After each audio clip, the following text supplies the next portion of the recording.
Bonjour et bienvenue dans les conversations de l'Odyssée. Aujourd'hui, la conversation numéro 24, en présence d'une personne pour qui, au risque de la faire rougir, je tiens à dire que j'ai beaucoup d'admiration et d'estime et d'amitié.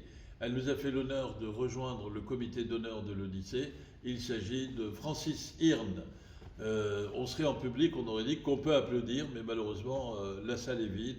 Nous sommes aujourd'hui le 15 décembre et les cinémas continuent d'être fermés, malheureusement. Francis Hirn a été longtemps, d'abord c'est une personnalité, je le répète, formidable. Il a été chevronné professionnel de la communication.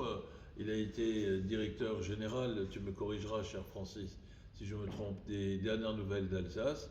Il est également consul honoraire de Lituanie ici à Strasbourg.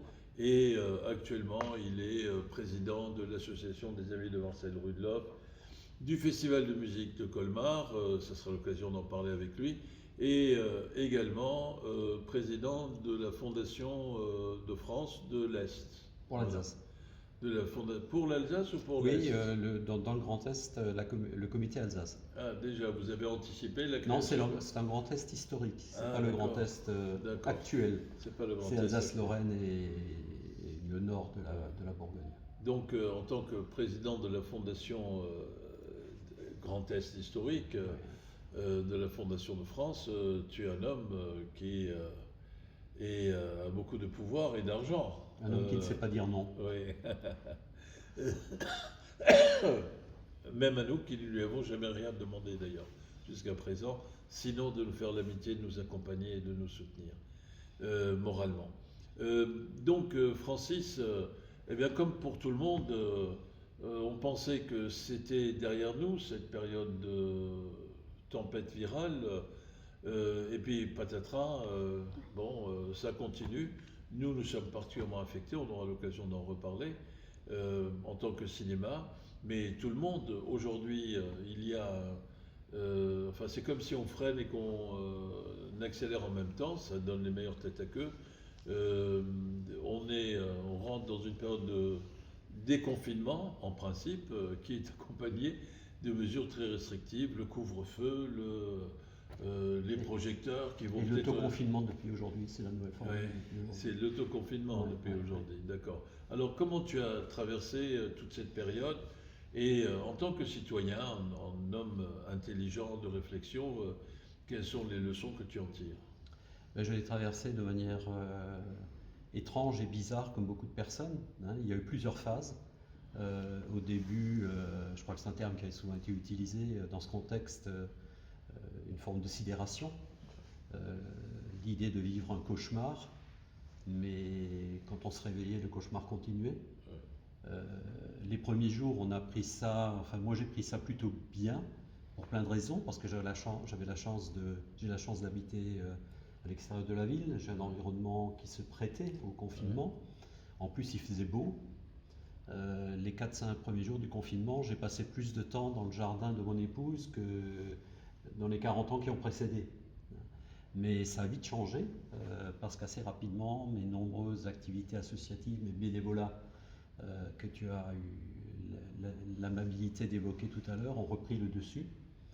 Et sur ces différentes activités, j'ai été pris rapidement dans un espèce de tournis, de tumulte qui n'en finissait plus. Alors d'abord du côté de la Fondation de France, parce qu'on a été...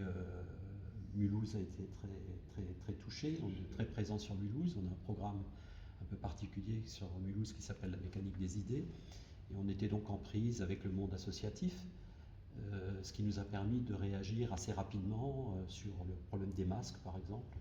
J'ai passé quelques jours à rechercher avec d'autres des masques en Chine, des blouses, en relation avec les officiels ici qui étaient censés s'en occuper.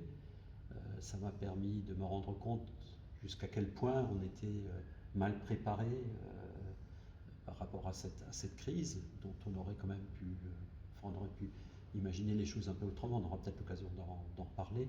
On aurait pu l'anticiper. On aurait pu l'anticiper, oui. L'anticipation a existé. Oui. Alors comment aurait-il pu en être autrement, pas en décrivant exactement le phénomène, ce qui s'est passé, mais il y a eu de nombreuses prises de parole, il y a eu des rapports sur la chose. Il y a un rapport il y a une vingtaine d'années à la CIA, il y en a un qui a été fait au gouvernement français à l'époque de Villepin. Il y a eu la fameuse alerte qui a souvent été citée lors des premières semaines de la pandémie de Bill Gates à l'époque, qui tous prédisaient un risque sanitaire majeur qui pouvait avoir l'ampleur de quelques autres phénomènes connus dans l'histoire. Ça avait conduit d'ailleurs à une certaine époque Roselyne Bachelot à faire ce stock considérable de masques qui a été complètement dilapidé par la suite. On ne sait pas très bien alors qu'elle avait eu raison de faire ça. Alors qu'elle avait eu raison de le faire à l'époque. Je sais que dans mon entreprise, par exemple, on avait acheté à l'époque ce qu'il fallait pour faire face. Donc ça, c'est le côté prévision. Et puis tu as évoqué les activités culturelles, là aussi, rapidement, tu as évoqué le festival de Colmar, je suis aussi président de Sommerly, je suis président de la choucrouterie. Très rapidement, on s'est rendu compte de la crise, de l'ampleur de la crise pour le milieu artistique, le spectacle vivant, aussi le cinéma, on aura l'occasion d'en reparler, je pense. Donc j'ai eu rapidement à gérer ces affaires-là avec toutes les possibilités qui existent, les nombreux plans, etc. Alors, merci pour cette réponse très claire, comme d'habitude avec toi. Et puis comme citoyen, au-delà de tes responsabilités associatives fondées sur le bénévolat, quand on regarde un tout petit peu aujourd'hui et légèrement en arrière, tu as évoqué l'impréparation, qu'est-ce que tu tires d'autre comme leçon? Pourquoi il y a eu cette impréparation? J'ai beaucoup de formes de rancœur, voire de ressentiment vis-à-vis des personnes qui nous dirigent.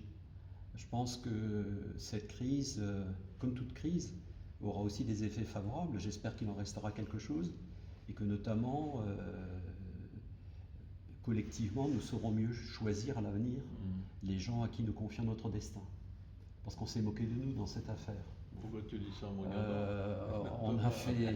On a fait semblant de nous expliquer des choses que eux-mêmes n'avaient pas compris. Ils nous ont donné l'impression de savoir alors qu'en fait ils ne savaient rien. Tu connais la caverne de Platon? Hein? On nous a mis dans la caverne et il nous a empêchés de sortir. Alors régulièrement, on nous donnait un petit éclairage supplémentaire, quelquefois contradictoire d'ailleurs avec l'éclairage précédent, mais peu importe. Et j'en veux énormément à ces gens-là de nous avoir conduits à cet endroit. Oui, la caverne de Platon, on nous a fait prendre des ombres pour la réalité. Pour la réalité. Et les canards sauvages pour les enfants du bon Dieu. Bon, les enfants du bon Dieu pour les canards sauvages. Mais moi j'en veux aussi, je partage tout à fait ces sentiments que tu viens d'évoquer, aussi la rapacité et la voracité. Je pense que la grande leçon que moi j'en retire, c'est que il y a un certain nombre de domaines qui devraient être sanctuarisés. Absolument, ouais. Et échapper au cynisme de la course au profit. Le domaine hospitalier notamment. L'éducation, la culture. La culture de toute façon, et la recherche aussi. La recherche, bien sûr, oui. C'est absolument vital. C'est comme si on prend de l'argent on dépense de l'argent pour s'assurer. Et c'est pas parce qu'on est assuré qu'on va s'amuser à faire des accidents. Parce qu'on serait remboursé. Ma grand-mère, qui était une modeste personne, me disait quelque chose que tout le monde connaît, que les arbres n'ont jamais poussé jusqu'au ciel. Oui. Or, notre société, jusqu'il y a quelques mois, on était dans cette dynamique. On pensait que les arbres allaient pousser jusqu'au ciel. Pour certains. Et la concurrence effrénée, la mondialisation, la délocalisation, ce qui quelque part est une aliénation de notre liberté collective, individuelle. Peut-être au moins on retiendra ça, que c'était pas la bonne direction. Et comme tu dis, il y a des domaines qu'il faut sanctuariser, auxquels il ne faut pas toucher. Alors ça, c'est des choix cruels, parce que ça signifie remettre en cause le consumérisme, ça signifie remettre en cause le tout jetable, etc. Les conséquences sont nombreuses. Et le gaspillage qui accompagne ce consumérisme. Mais tu vois, il y a un livre qui s'appelle Et après, enfin j'ai un petit essai de Hubert Védrine qui est formidable. Et après, point d'interrogation, Et après, c'est-à-dire qu'est-ce qu'on imagine pour après, et après, so what, et alors, quoi, hein, et après, ça te dérange, et après, qu'est-ce que ça peut faire? En tout cas, rapidement, il y a des gens qui disaient quand est-ce qu'on va revenir, retrouver la situation d'avant. Oui, J'espère qu'on va pas la retrouver. bravo, moi Parce je qu'elle pense n'était la même pas, chose. elle n'était pas noble, cette situation. Non, c'est elle qui est la cause Elle n'était pas noble, c'est elle qui est oui, la cause de tout. Ouais. de beaucoup de problèmes Ouais. d'aujourd'hui. Euh, alors, je vais revenir un tout petit peu parce il faut Je jamais pense oublier à qu'on la, est des je pense à la, citoyens. je pense à la formule d'Aristote. Oui, Tu sais, c'était comment les ignorants affirment, les savants doutent, je ouais. crois, hein, et le sage réfléchit. Je pense que oui. Il y a Faudrait qu'on beaucoup réfléchisse, d'ignorance. faudrait Il y a qu'on beaucoup réfléchisse d'ignorance, davantage. oui. Et si on pouvait déconfiner les esprits, ce Oui, serait pas mal. ce serait bien. Mais pourquoi tu le dis en me regardant? Moi, je ne prétends pas être un esprit, donc c'est, tu, euh, tu m'as dit que, juste une question de curiosité, je suis sûr que ça intéressera tout le monde. La Fondation de France, ses missions principales, c'est quoi? Ben, la mission de France a comme la Fondation de France a comme mission de de se consacrer à tout ce qui concerne l'intérêt général. Ouais, Donc c'est pratiquement tous les domaines, ouais. humanitaires, scientifiques, médicaux, Culturel? un petit peu culturels aussi. Ouais. Étant entendu qu'on n'intervient jamais pour des individus, mais toujours pour Oui, oui, des structures, des associations associations. ou des structures. Il n'y a que le monde animal, je ne sais pas très bien pour quelle raison, qui échappe au domaine d'intervention de la Fondation de France. La Fondation de France a 50 ans d'existence, je ne sais pas si tu le sais. C'est pas Hein. mal, oui. C'est une création de Malraux, C'est à Malraux l'initiative qui du général de Gaulle, en essayant de refaire en France ce qui existait aux États-Unis. À partir du moment où on s'est rendu compte déjà il y a 50 ans que les moyens publics, le pouvoir public ne pouvaient pas faire face à toutes les causes. Et donc on s'est fortement mobilisé, par exemple, au début de la pandémie, dans un programme qui a été mis au point avec l'Institut Pasteur et les hôpitaux de Paris, tous unis contre le virus, qui a permis de collecter à peu près 40 millions d'euros qui ont été largement redistribués. Alors ici, au niveau de notre délégation, nous avons contribué à cette collecte. Nous avons fait jouer les uns et les autres nos relations, nos réseaux sociaux, à la fois pour mobiliser des particuliers, mais aussi des entreprises. Et dans un deuxième temps, moi je me suis occupé un petit peu avec les autres bénévoles de la Fondation de France, on a essayé de détecter les endroits où il y avait des besoins urgents. Alors c'est du matériel, blues, etc. Mais c'est aussi psychologique, assistance au personnel soignant. Blues, les blues. Les fameuses blues, oui. Oui. Une belle histoire sur les blues. Oui. Que nous avons détecté, que nous avons essayé d'évaluer et auxquels nous avons versé de l'argent. Ici sur la région, à peu près 3 millions d'euros qui ont été redistribués. Moi, il y a quelqu'un de la préfecture qui m'avait dit qu'à un moment donné, ils avaient été obligés d'improviser et de faire en sorte que des sacs plastiques. Alors je peux te le confirmer. Alors, C'est exactement l'histoire que je voulais raconter. C'est mon dentiste qui m'a raconté ça au début du mois de juin quand je suis allé le retrouver. Les dentistes ont pu reprendre le 11 mai, je crois. Et il m'a expliqué que quelques jours auparavant, il avait eu un appel en lui disant qu'il pouvait aller se fournir en blouse à la gendarmerie. C'est une question d'organisation logistique. Et en fait, on lui a remis un paquet de sachets poubelles. C'était les blouses qu'on a. Dans lesquels on met des trous pour les. C'est le côté anecdotique de ce qu'on évoquait tout à l'heure de manière plus sérieuse. La 6e puissance économique du monde réduite à ça, c'est quand même terrible. Alors, tu es aussi le président de la fondation des Amis de Marcel Rudloff. Moi, toi, tu as dû très bien le connaître. J'ai eu malheureusement que 2 ou 3 fois la chance de pouvoir le rencontrer. C'est l'image que j'en retiens, c'est un monsieur très gentil, mais au sens fort du terme. C'est un monsieur qui est cultivé et qui est un humaniste en même temps. Profondément, oui. Mais je dois dire qu'il aurait été réélu en 1989, peut-être que le lycée n'aurait pas réouvert parce que ce n'était pas dans son programme électoral et qu'ils n'étaient pas convaincus de notre projet de réouverture en tant que salle de cinéma. Un seul homme ne peut pas faire tout le bien du monde, il faut une femme quelquefois. Oui, voilà, et Catherine Trottmann notamment. Alors, parle-moi un peu, si tu veux bien, des activités de ces amis de Marcel Rudloff. Alors, d'abord, des prix, oui, pourquoi on a créé l'association? Pourquoi j'ai créé l'association en obtenant l'autorisation de la famille. Madame Rudloff était encore en vie à ce moment-là, était l'une des premières adhérentes de l'association, avec Pierre Pflimlin d'ailleurs, ce qui me rend particulièrement fier. Mais on a retrouvé d'autres personnalités importantes, on aura peut-être l'occasion d'en parler, dans cette association. Et mon idée, c'était de dire, Marcel Rudloff est mort relativement jeune, il a eu une carrière assez extraordinaire, puisqu'il avait terminé pour le juriste qu'il était comme membre du Conseil constitutionnel, ce qui est à peu près ce qui peut arriver de plus grand à un juriste. Et surtout, comme tu le dis, effectivement, moi je l'avais remarqué, je ne suis pas du tout à l'aise dans le milieu politique, mais j'avais dans ma vie antérieure, puisque j'étais consultant, j'avais une activité de conseil pendant très longtemps, et Marcel Rudloff a été mon client. Et donc ça m'a permis de mieux le connaître, les valeurs humaines du personnage. Et lorsqu'il est mort, j'étais à ses obsèques à la cathédrale, je me suis dit pendant la cérémonie, c'est pas possible qu'un homme comme ça disparaisse aussi rapidement de la mémoire collective. C'est ce qui m'a donné l'idée de créer l'association. Alors pour faire quoi? Bon, d'abord pour faire en sorte que son nom ne disparaisse pas trop rapidement, donc ça nous a permis d'obtenir que le nom de Marcel Rudloff soit attaché à un certain nombre d'endroits, là où il est né. Il y a une stèle à côté de l'université, là où il habitait, du palais universitaire, qui porte son nom. Il y a une station de tramway, il y a un lycée qui porte son nom. Donc ça, c'est un premier élément. Un deuxième élément, c'était de rassembler tout ce qu'il avait pu écrire pour en faire une publication. Alors, c'était le Bernard Vauclair qui vient de nous quitter il y a quelque temps, qui devait s'attacher à cette tâche. Malheureusement, on n'a pas réussi, parce que Marcel Rudloff, qui a énormément de qualité, avait aussi un défaut, c'est qu'on lui écrivait des textes, mais lorsqu'il était censé les prononcer, il ne les utilisait pas et il faisait du spontané.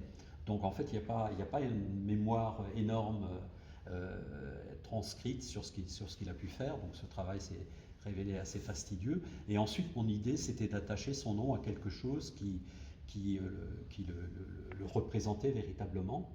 Et de mon point de vue, l'esprit de tolérance, le respect des autres, quels qu'ils soient, quelles que soient leurs pensées, leurs idées, leurs orientations, de quelque nature que ce soit, ça c'était Marcel Rudloff. D'où l'idée de créer le prix de la tolérance.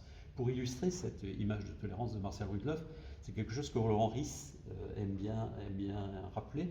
Roland Ris était l'adversaire politique de Marcel Rudloff sur une élection dans le quartier autour de l'église Saint-Maurice. Et Marcel Rudloff avait obtenu l'autorisation du curé de la paroisse pour faire une soirée électorale dans le foyer paroissial. Et quelques jours après, Roland Ris, jeune candidat, a posé la même question au curé. Et le curé lui a expliqué qu'il ne pouvait pas louer la salle pour cette raison-là. Et c'est arrivé aux oreilles de Marcel Rudloff, qui a appelé le curé, qui lui a demandé de lui rendre le même service à Roland Ris. C'est dire la grandeur d'un monsieur. C'est un véritable démocrate et un humaniste. Absolument. Mais je trouve que d'abord, c'est justifié, premièrement. Et deuxièmement, c'est une belle activité que d'installer la mémoire, dans la mémoire collective, le nom d'une personne. Et quand je dis le nom, c'est le nom et l'action d'une personne. Ce qui permet de le rappeler régulièrement. Tu vois, il y a un très bel proverbe africain, si j'ai bonne mémoire, qui dit qu'on meurt deux fois. La première fois quand on passe de vie à trépas soi-même, et la seconde fois quand la dernière personne que vous connaissez vient à disparaître. Eh bien, j'espère que, en tout cas, cette seconde mort sera la plus lointaine possible. Ça fait plus de 20 ans maintenant, puisqu'on remet. Alors, on n'a pas pu le remettre en mars dernier, le prix de la tolérance. Donc, il y a eu des récipiendaires illustres, Badinter, Stéphane Hessel, etc. Cette année, nous avions choisi deux personnages dont la vie a été extraordinaire, dont la vie a été révélée par un film hors norme. Et donc, nous avons décidé de récompenser les deux personnages qui ont été représentés dans hors norme, Daoud Stato et Stéphane Benamou. Et ça devait avoir lieu le 23 mars, donc ça a été empêché par la Covid. Je suis en train d'essayer de le reprogrammer pour début janvier. J'espère qu'on va y arriver. J'espère que tu feras l'amitié de nous le proposer à nous. On verra, ce sera un peu compliqué pour les faire venir, compte tenu des restrictions. Et alors, tu es aussi le président du festival de Colmar. Oui. Ça, c'est un festival, au fond, c'est le plus important festival de musique de musique classique, disons, C'est d'Alsace. intéressant, de Strasbourg. Oui. Non, non pas de Strasbourg, d'Alsace, d'Alsace. ouais. C'est vrai que Strasbourg, malheureusement, n'existe plus, Ça a disparu, oui. au moins à ce niveau-là, à Strasbourg, et donc il ne reste que Ouais. Colmar. Et c'est vrai que Colmar, depuis une trentaine d'années maintenant, offre un festival absolument exceptionnel à travers la qualité des artistes, les plus grands noms que la musique connaît. Ouais. Enfin, bon, je peux en citer, mais sont passés à Colmar. C'est dû grandement au directeur artistique de ce festival, le chef russe Spivakov. Vladimir Spivakov, qui en fait fait bénéficier Colmar dans des conditions défiant toute concurrence de son formidable réseau d'amis dans le domaine de la musique.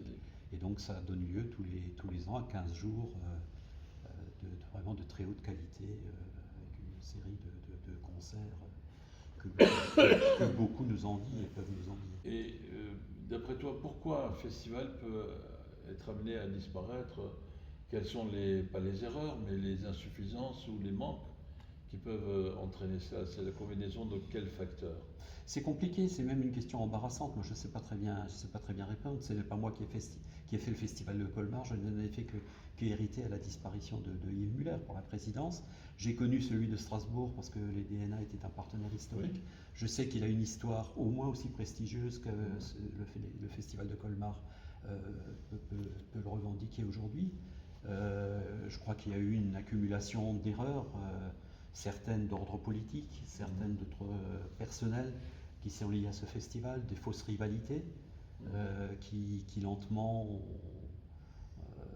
ont conduit à sa fin. Bon, il y a le fait aussi qu'à Strasbourg, à travers l'orchestre philharmonique, qui est un ensemble particulièrement prestigieux, il y a une offre déjà très importante à longueur d'année. Et en plus, depuis quelques années, je pense que c'est l'un des éléments qui a expliqué, qui a contribué au déclin du festival de Strasbourg. Il y a la formidable offre qui est proposée à Baden-Baden.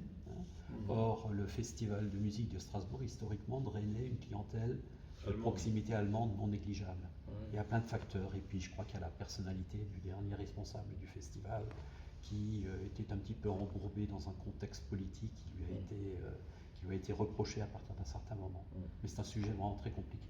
Bon, enfin c'est dommage qu'il n'y ait plus de oui. J'espère que ça reviendra un jour parce que Strasbourg le méritera. Bon, et alors il faut aussi tomber sur un personnage comme Spivakov à Colmar. Oui, c'est aussi. C'est un coup de chance. Ouais. Bon, il y en avait eu un autre avant lui, Karl Munchinger, mais pas avec la même durée, pas avec la même intensité. Et alors, la Lituanie, c'est un pays que tu aimes particulièrement. Oui, bien sûr. J'aurais du mal à dire le contraire maintenant, mais pourquoi je suis devenu consul honoraire de Lituanie? D'abord, un consul honoraire, c'est pas forcément quelqu'un du pays. C'est précisément parce que le pays ne peut pas forcément se payer la présence permanente d'une mission qui le représente. C'était le cas de la Lituanie, qui est un tout petit pays. Et où la musique joue un grand rôle. La musique joue un très grand rôle. D'ailleurs, il y a 2 ans, le Festival de Colmar a rendu hommage à un grand violoniste lituanien. Non, c'est un pays pour lequel je n'y étais pas souvent, mais j'ai eu un coup de cœur. C'est un pays sympathique. J'y trouve, à travers l'histoire, à travers sa taille, quelques proximités avec l'Alsace. Et puis, j'ai entendu dire un jour que la Lituanie cherchait une représentation à Strasbourg, qui aurait dû échoir à quelqu'un qui est beaucoup plus compétent sur la Lituanie que moi, Philippe Edel, qui est un excellent ami qui travaille à la Chambre de commerce et qui a une sympathie toute particulière pour la Lituanie, puis c'est venu chez moi. Il faut rappeler que Strasbourg a un rôle tout à fait fondamental dans la nouvelle reconnaissance de la Lituanie à partir de 89, puisque ici devant chez toi, sur la place Kléber, a eu lieu l'une des démonstrations les plus importantes avec tous les maires en vie de l'époque, Flimlin, Rudloff, etc., pour réclamer le retour de la Lituanie à la liberté. Oui, c'est vrai, j'avais oublié. Alors, tu vois, c'est vraiment, il y a beaucoup de choses, d'occupations qui, au fil du temps, te rajeunissent de plus en plus et te maintiennent en forme. Malheureusement, ils font l'inverse. Non. Et donc, je voudrais que tu me dises parce que toi, tu as été, je répète, un homme plongé dans pas les affaires, mais dans l'activité économique, oui, avec compétence et beaucoup de professionnalisme. Euh, Ce dont on peut se plaindre aujourd'hui ou regretter aujourd'hui, c'est qu'il y a un cloisonnement. Alors par exemple, les gens qui sont des professionnels de la profession économique ou des professions économiques, c'est l'alpha et l'oméga de leurs préoccupations, de leur investissement, etc., qui est un investissement très prenant, évidemment, à titre personnel. Et les gens de la culture, avec aussi une propension que certains peuvent avoir à se prendre pour plus qu'ils ne sont, à jouer la bouche en cul de poule à l'élitisme, donc c'est l'excellence qu'il faut viser et pas l'élitisme, et qui pensent que, enfin comme la figure du romantique au XIXe siècle, qu'il vaut mieux être dans leur tour d'ivoire, isolé, loin des miasmes morbides du monde du travail et de l'économie. Euh, et pourtant, il faudrait bien qu'il y ait une, une coopération plus forte peut-être que, d'après moi en tout cas, que ça n'a été ou que ce n'est le cas aujourd'hui, tout en reconnaissant que le rôle de l'État, garant du maintien du cadre du vivre ensemble, euh, doit rester fort, mais en faisant en sorte que le secteur dit privé puisse aussi participer, et pas forcément que de façon intéressée, mais aussi de façon désintéressée aux activités artistiques. En gros, ni la bureaucratie à la Brejnev, qui est un étouffoir, mais ni l'influence hypertrophiée du secteur privé, comme on peut le voir aux États-Unis, peut-être. Et est-ce que tu as un point de vue, je suis sûr que tu as réfléchi à ça. J'ai réfléchi. Nous viendrons au cinéma après. Hein, et je l'ai vécu. En même temps, je trouve que tu es un petit peu sévère parce que je trouve qu'il y a quand même l'une de mes activités dans ma vie antérieure, c'était de travailler sur des partenariats. Ouais. Et je trouve que le monde économique est quand même formidablement bien investi dans le milieu culturel. Alors, c'est peut-être pas partout, c'est peut-être pas dans tous les domaines culturels. La musique dont nous avons souvent parlé, peut-être un récepteur privilégié probablement. Disons en Alsace, il y a aussi une tradition de musique. Oui, oui, c'est vrai. Mais il y a quelques enseignes, je ne vais pas en citer, mais il y a quelques enseignes auxquelles je pense qui sont vraiment très présentes dans beaucoup de domaines. Alors, c'est vrai que la culture n'est probablement pas j'ai pas de statistiques précises en tête là-dessus. Je pense que le monde sportif bénéficie davantage de l'activité. Alors, pour plein de raisons, parce que ça permet de toucher plus de public. Ça permet de toucher plus directement aussi, très souvent, les collaborateurs même de l'entreprise. Ça déculpabilise un petit peu davantage le chef d'entreprise.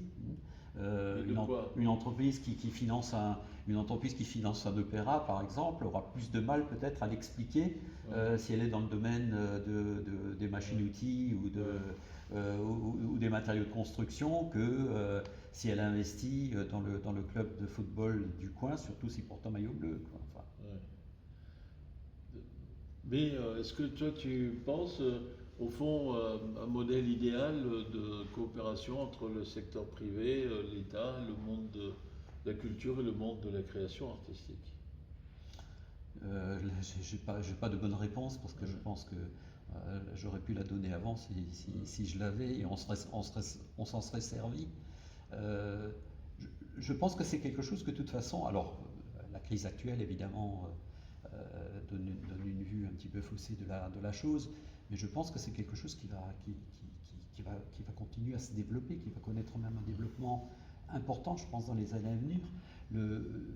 L'activité culturelle, y compris au sein des entreprises, j'ai pu observer ça en 50 ans de carrière professionnelle, a quand même pris progressivement une importance qu'elle n'avait pas autrefois.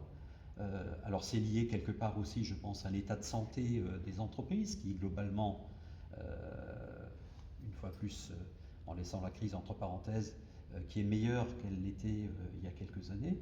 Et je pense qu'il vaut mieux être optimiste sur ce sujet. Toi, tu parlais d'élitisme, c'est ça? Non, je parlais de ceux qui, dans le domaine enfin, qui s'autoproclament grands spécialistes de la culture ou de l'art et qui pensent que, c'est-à-dire qui regardent de haut le monde de l'économie, hein, du professionnalisme économique, ce qui ne devrait pas être le cas.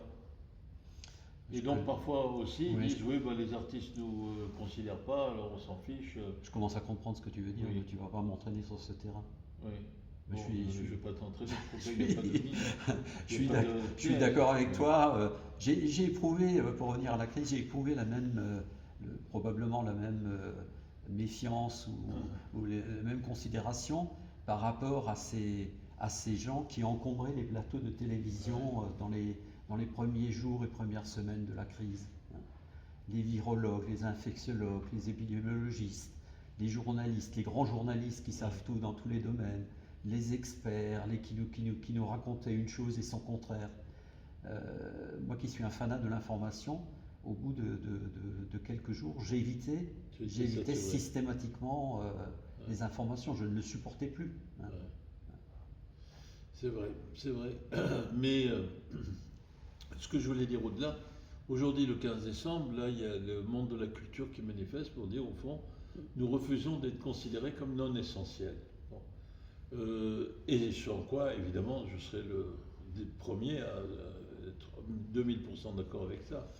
Mais le fait de ne pas être non essentiel ne signifie pas pour autant qu'on est au-dessus de tout, qu'il faut un minimum d'humilité pour affirmer l'orgueil, avec orgueil, la force de la création artistique et de la culture.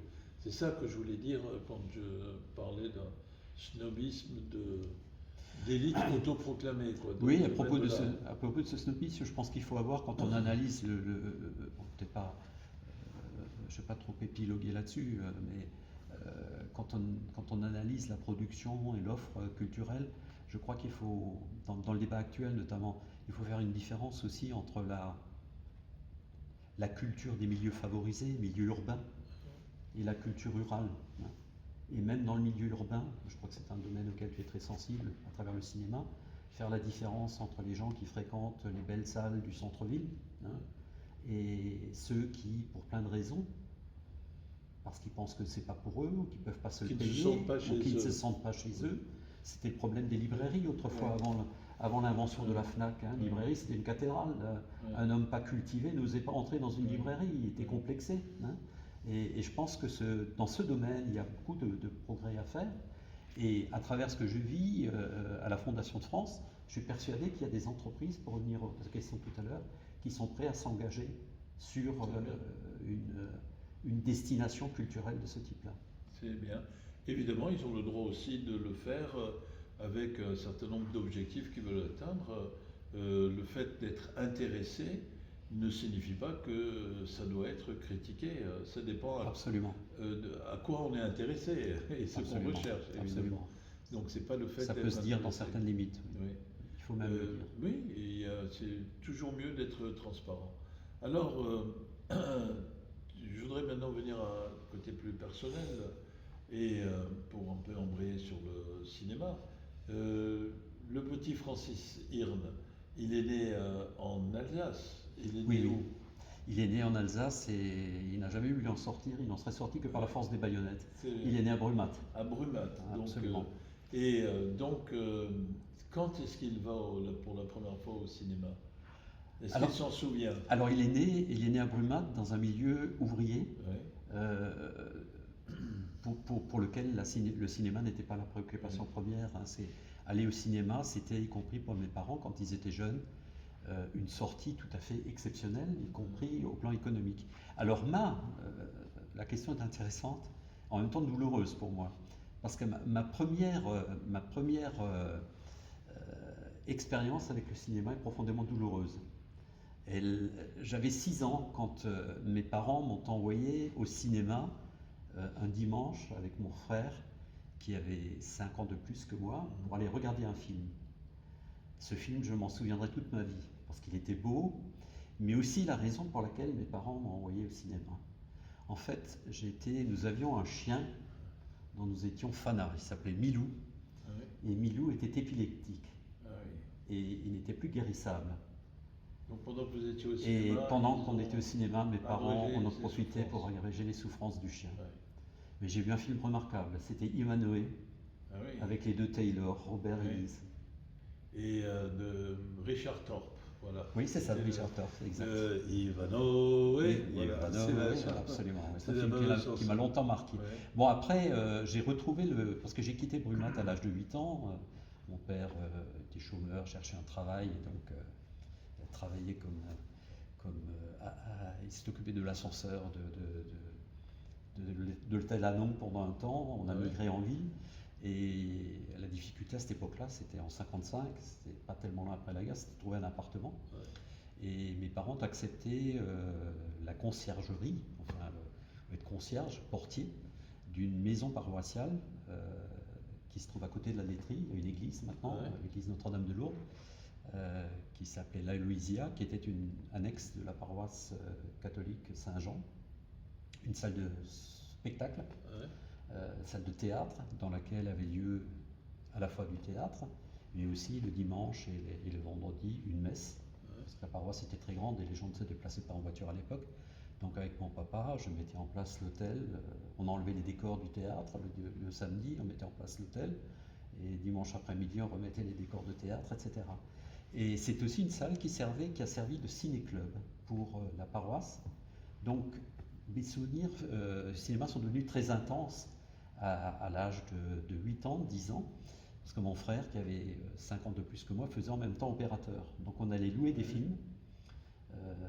Il y avait notamment, à cette époque-là, il y avait encore un consulat américain avec un centre culturel américain à Strasbourg qui louait des films. Et on louait des films là-bas, donc on a vu évidemment les Laurel Hardy, Charlie Chaplin. C'était des 16 mm. Absolument, Oui. 16 mm, et compagnie. Mais aussi des films plus intéressants qui m'ont profondément marqué. Et par exemple, je ne sais pas si tu connais Les Enfants du Paradis. De Marcel Carnet. Absolument. Oui, bien sûr. Disparu de Saint-Agile.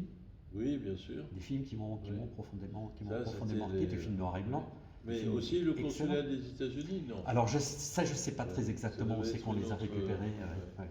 En plus, à côté de la maison où nous vivions, il y avait un diffuseur de films qui louait les films dans les salles de cinéma de Strasbourg, qui s'appelait Transfilm Nest, quelque chose comme ça. Oui, il y avait la CRCC, il y avait le Transfilm Est. Voilà, c'est ça, qui était rue il y du avait- Oval, d'à côté de chez voilà. nous. Et de temps en temps, il y a des artistes qui venaient. Un jour, il y a Michel Morgan qui est venu pour regarder un film. J'ai vu Ah oui. Michel Morgan C'est formidable. en chair et en os. Ouais, formidable. Ouais, ça c'est mes souvenirs de cinéma. Puis ensuite, je n'ai pas une culture cinématographique importante, donc ne me colle pas là-dessus, si je puis dire. Mais j'aime beaucoup les films historiques, quoi. Ouais. J'ai des souvenirs très, très forts d'un Cléopâtre. Ouais. Ah bah, toujours avec Liz Taylor. Toujours avec Liz Taylor. Et le Cléopâtre, c'est parce qu'il était joué au Capitole, qui était un cinéma Ouais, qui je était sais. dans la rue ici à côté. Et le Capitole avait pour moi une gloire particulière parce que mon papa, qui avait une formation d'horreur, Ouais. avait fait les pourtours de la Seine, ici aussi Ah, d'ailleurs. oui. Il a travaillé ici. Ah, c'est aussi, ton d'horreur. papa qui a travaillé Il a là-dessus. travaillé là-dessus. Il avait fait son apprentissage à l'époque dans une affaire bien connue. Dont, il avait travaillé Ria Garner, je ne sais pas si Ouais. ça te dit quelque chose, qui avait pendant longtemps une Ouais. activité rue des Deux-Hauts, et ensuite rue des Halles-Martes. Il a fait son apprentissage avec Ria Garner. Il a eu le même âge que Ria Garner. Rue du Dôme, oui, je me souviens. Donc ce métier, c'était d'horreur encadreur, qui est un métier Ouais. formidable, Ouais. mais qui, dans les années 50, n'avait plus aucun prestige. Ouais. Et donc, c'est la raison pour Mais laquelle tu es j'ai- venu ici quand ça s'appelait Luté ou la Oui, absolument, bien sûr, oui. Il y avait ici, il y avait le Capitole qui était une monosalle. Capitole, il y avait le Palace, il y avait les Broglie, arcades. il y avait les Et arcades, le Broglie, qui le était Broglie. le plus Alors Broglie, grand. j'ai vécu aussi une première d'une formule de cinéma que tu connais avec 3 projecteurs qui s'appelait le Cinérama. Oui, Et tout à le fait. film qui avait été projeté, c'était La Conquête de l'Ouest. oui. Et c'est encore parce que mon Mais papa, moi, je l'ai vu aussi. mon en papa fait, avait travaillé oui. sur le chantier, Ah et donc oui. il avait eu des invitations, Ah il m'a oui. emmené, on a vu j'ai Ah vu La oui. Conquête de l'Ouest. Ah, Puis j'ai vu L'Affaire Dreyfus, un film pas l'actuel, Oui. l'historique, Oui. un film qui m'a beaucoup marqué, les Napoléon, Oui. Avengance, etc., ce genre de choses. Ouais, mais ça c'est. Et alors le cinéma à l'époque, ça représentait quoi dans le déroulement de ta vie quotidienne? C'est bien une place, c'est-à-dire aujourd'hui par exemple, je sais pas moi, la boîte à pain, ça a une place dans ta cuisine, mais c'est très fonctionnel. Oui. Le cinéma, C'est une quoi? récompense. Une C'est récompense, c'est beau C'est ça. une récompense. Ça, c'est une belle formule. Le cinéma, C'est une récompense quand on travaillait bien, parce que bon, c'est un coût pour je veux dire, milieu ouvrier, c'était pas négligeable hein, quand même comme coût. Et donc, c'est quand à certaines occasions, quand on avait bien bossé plutôt bien à l'école, donc c'était de temps en temps un moyen de place de cinéma. C'était quelque chose, ça valait enfin entre guillemets de l'or à l'époque. Hein, c'était important, c'était un cadeau important. Je retiendrai cette formule, c'est une très belle formule. Le cinéma, c'est une récompense. C'est une récompense pour le public, mais de la même façon, le public est une récompense pour le cinéma, parce que quand il y a des spectateurs, c'est bien. Et là, tu vois notre salle toujours vide. Oui, et, ça me manque. Oui. Et quels sont les films, alors, aujourd'hui, qui comptent à tes yeux? Pas seulement la mémoire nostalgique, enfin, etc., mais dans les films historiques que tu as évoqués. Dans les films historiques ou tout ce qui tourne autour de la vie politique. Pour prendre l'exemple de quelque chose que j'ai vu il n'y a pas tellement longtemps chez toi ici, film sur Luther King. Je ne me rappelle plus du titre exact, mais c'est pas Selma, mais c'est oui. Si, Selma. C'est Selma, voilà. C'est un très bon film. Sinon, dans les films récents aussi, j'en ai vu un. Je ne sais plus si le nom de Churchill était dans le nom du film ou pas. En tout cas, c'était Les un film oui, c'est ça, Les Ensembles, c'est un film qui m'a marqué. Puis, ce qu'on a vu le concert ici, qui est un film qui m'a. De Gaulle, que j'ai vu récemment. Je suis un gaulliste, mes amis le savent, je suis un gaulliste définitif. Le problème, c'est que les gaullistes ne sont plus gaullistes, mais je parle des politiciens. Sarkozy et compagnie. Il y a de nouveau des frétillements ici et là, oui. On peut de nouveau se revendiquer de lui. Il avait j'adorais De Gaulle, enfin, pas tout ce qu'il a fait évidemment, mais il avait notamment des formules extraordinaires. C'est un grand personnage. Il disait quelque chose à peu près du type suivant, chercher systématiquement la situation la plus élevée, car en général c'est celle qui est la moins encombrée. C'est extraordinaire comme formule. Oui, et puis... Ou bien quand il parlait, je ne sais pas si tu te rappelles du différend qu'il y avait, si tu as connu ce différend qu'il y avait sur un problème de TVA entre France et Monaco. Oui. Et donc il y a eu entre le prince Régnier et De Gaulle quelques petits affrontements verbaux. Et lors d'une de ces fameuses conférences de presse dont il avait le luxe, on lui a demandé, il y a des gens qui parlaient du blocus de Monaco, faire le blocus de Monaco parce qu'il ne voulait pas payer, etc. Et De Gaulle a du coup, faire le blocus de Monaco, 2 panneaux de sens interdits. Il avait un humour pince sans rire qui était extraordinaire. C'est un monsieur qui a sauvé l'honneur de la France en 1940, il faut le dire, qui n'était pas de gauche, mais qui a su résister au nazisme. Et absolument, ça, c'est très très important. Il était seul à un certain moment. Et je vais te confier une chose, moi, quand mai 68 commence, j'étais gaulliste.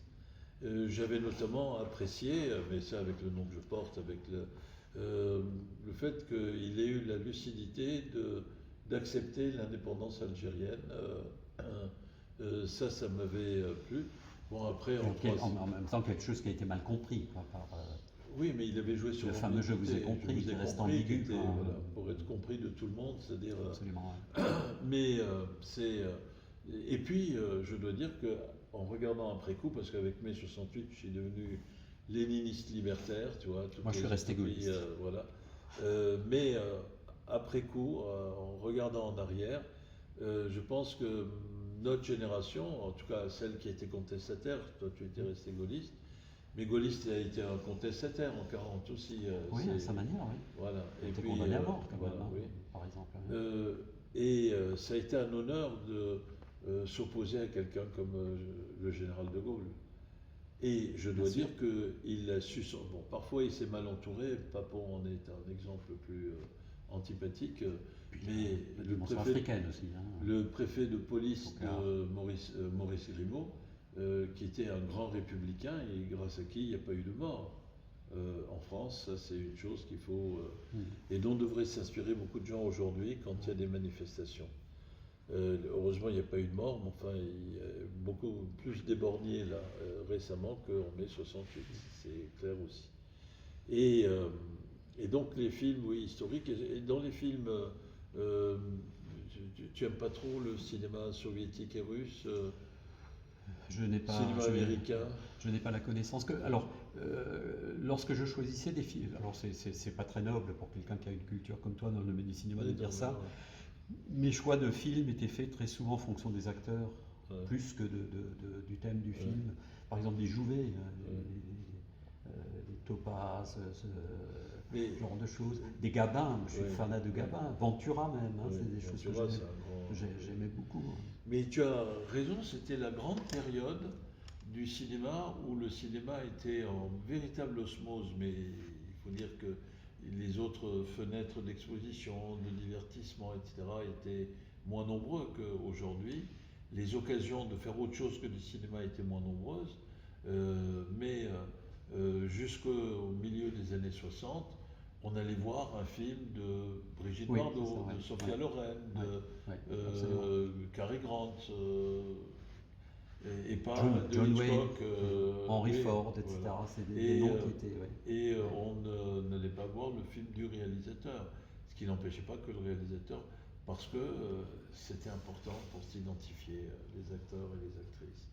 Alors je voudrais juste te demander aujourd'hui, tu es un citoyen strasbourgeois, même si tu habites dans les marges, Geisbolsheim, ouais. voilà, mais c'est l'Eurométropole, que je Oui. sache. Euh, et après, je te poserai une question peut-être sur l'Alsace. Ça me fait penser, euh, comment toi tu expliques et tu vis ça. Au fond, c'est presque en lien avec le cinéma. Euh, Qu'est-ce que tu penses de la situation des salles de cinéma et qu'est-ce que tu penses que devrait être l'avenir de l'Odyssée? Ben, en acceptant de rejoindre le comité d'honneur que tu as créé, euh, que tu as suscité, je me suis dévoilé par rapport à Ouais. l'avenir de l'Odyssée. Je pense que l'Odyssée est absolument une institution unique qui doit Attends, perdurer. j'ouvre le bouton du son pour que tout le monde entende bien. Qui doit Non, je perdurer, plaisante. qui doit perdurer, Ouais. qui doit peut-être se réinventer, se réorienter, etc. Et puis il y a eu des prémices dans la déclaration, notamment des objectifs de ce comité d'honneur. Le fait de rendre accessible le cinéma dans la forme dont on la pratique ici dans les quartiers, je trouve ça absolument remarquable. Ça, c'est très important. La dimension européenne, faire une offre, même si c'est pas ma culture et si je suis pas définitivement ou totalement sensible à ça, mais le fait de voir des films ici produits par, je dirais, tous les pays du monde, quelque chose que personne d'autre ne fait, hein, parce que commercialement, on retrouve les errements qui ont conduit au Covid tout à l'heure dans le domaine de la culture. Hein. Je veux dire, si on se contente de montrer que les films qui sont garantis un succès commercial, vers quel monde on irait, hein. On réduirait les librairies à 500 livres et les autres n'auraient aucune chance. Voilà, donc je pense que le projet doit absolument continuer à exister, euh, peut-être à s'amplifier. Hein. Qui plus est, il se passe dans un cadre qui est affectivement quelque chose de très fort pour tous les Strasbourgeois, enfin, et même les autres. Hein. On est dans l'une des plus vieilles salles de cinéma au monde, c'est quand même. Tout le monde ne peut pas s'en revendiquer. Oui. Et il faut dire que ça a une valeur muséale, ce cinéma. Bien sûr. C'est le rideau qu'on voit juste derrière toi et moi, il date de 1914. Tu vois, c'est toujours le même rideau. Ce cadre de scène, c'est assez. Bon, mais ce qui est surtout magnifique. important, c'est ce qui s'y passe, à mon avis. Hein. Ben, je te remercie. Alors, oui, ici on est à la fois à l'intérieur et à l'extérieur. À l'extérieur du cinéma dominant, commercial, et à l'intérieur d'une cinéphilie authentique, mais une cinéphilie qui refuse le snobisme et l'élitisme pour tendre les bras au plus grand nombre possible de gens. Tu vois, ce qui est formidable dans le cinéma, c'est que tu as la possibilité pendant 2 heures ou 1h30 de projection de devenir quelqu'un d'autre. Hmm. Donc d'ouvrir Et de avec tendre d'autres les gens. bras. Et avec d'autres Voilà. gens. Et en plus avec d'autres gens. D'autres gens. Donc c'est impossible d'être raciste quand on aime voir des films et qu'on s'identifie, tu vois. C'est-à-dire que l'autre n'est pas une menace forcément. L'autre, c'est quelqu'un avec qui on a un peu plus envie d'être, le temps d'une aventure qui est montrée par le film. Alors, on est à la fois à l'intérieur et à l'extérieur. Et comme toi, tu es un Alsacien de souche, comme on dit, moi qui ne suis qu'un Alsacien d'adoption, je suis né dans les plateaux anatoliens, très loin d'ici, d'Asie mineure, comme on dit. Eh bien, j'ai jamais très bien compris pourquoi on disait, enfin en Alsace on disait les Français de l'intérieur, sous-entendu on se définissait comme les Français qui ne sont pas de l'intérieur. Mais on ne peut pas être Français de l'extérieur quand même. Et alors comment est-ce que c'est vécu par les gens en Alsace? C'est naturel qu'ils Oui, le disent, mais qu'est-ce que ça moi, représente c'est une expression que j'ai concrètement? jamais utilisée, mais je sais qu'elle Ouais, existe et qu'elle est, ouais, qu'elle est fréquemment utilisée. Je pense qu'il ne faut pas lui donner un sens particulier. Ce sont deux mots pour désigner quelque chose que toi tu appelleras d'une autre manière. Il faut pas je sais pas. ouais, Moi je sais pas d'où ça vient d'ailleurs. ouais, Je savais d'où ça venait. Pierre Flimelin avait expliqué un jour d'où venait cette ouais. expression. Tu le sais toi? Non, je ne sais pas Non. d'où elle vient. Mais moi j'y attache pas d'importance Ouais, considérable. ouais. Eh ben, je demanderai aux gens qui connaissent bien Oui, Pierre oui, Flimin bah, de nous dire d'où vient je ne sais pas. l'expression Je ne sais français pas. enfin son explication de l'origine de français de l'intérieur. Est-ce que c'est choquant pour toi? Non. Non, non, mais Non. ça a toujours été une énigme. Ouais, non, mais voilà, bah, écoute, C'est pas du tout je vais aller choquant. me documenter C'est tout ça de qui est suite. bien, justement, c'est que. Et puis moi, j'aime les paradoxes. J'adore le paradoxe de Hans Schnockler. Ce qu'il a, il ne le veut pas. Ce qu'il n'a pas, il le veut. Cette espèce Absolument, d'insatisfaction ça c'est vrai. dialectique Ça, est c'est vrai. toujours source de tension créatrice aussi, parfois. Moi, je me sens alsacien dedans, Ouais. et profondément dedans. Et c'est Germain Müller qui disait que la spécificité alsacienne, c'est qu'on n'est pas capable de prononcer le mot spécificité pour les Alsaciens. Voilà. Alors, je te laisse réfléchir au mot de la fin. Moi, je voudrais dire vraiment que j'ai été très très heureux de cette conversation. Je te remercie de nous avoir fait l'honneur de ta présence. C'est des propos très intéressants. Je retiens une expression, le cinéma c'est une récompense. Et je suis un peu heureux, j'espère que je t'ai un peu fait rougir, parce que j'adore te taquiner, puisque j'ai beaucoup d'amitié et d'estime pour toi. Et je pense vraiment tout ce que j'ai dit, c'est-à-dire que tu es quelqu'un de très bien, qui est d'autant plus très bien qu'il ne cherche pas à écarter les autres pour se mettre devant. Et ça, c'est pour moi, ça c'est l'authenticité de l'Alsacien. C'est-à-dire l'Alsacien, il ne la ramène pas tout de suite comme certains méridionaux, dont je fais partie.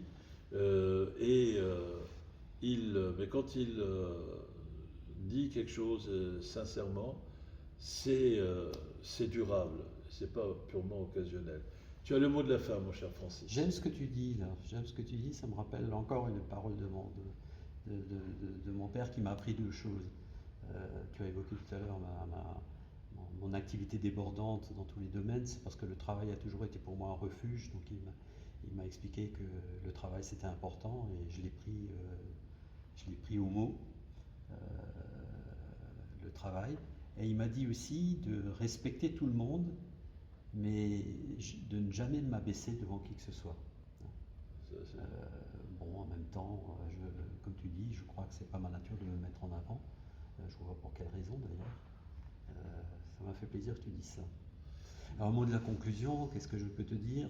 On a évoqué beaucoup de choses graves quand même, de ça je me rends compte maintenant. Bon, ce qui quelque part est normal, parce que je trouve que la société ne va pas bien. Hein, ça m'affecte beaucoup, d'autant plus que j'ai une longévité terrible. Donc, je me demande je me demande ce que va devenir ce monde. J'ai des petites filles que j'adore. J'aimerais que le monde soit encore merveilleux pour elles. Mais je trouve qu'il y a plein d'endroits où ça ne fonctionne pas à l'heure actuelle comme ça devrait.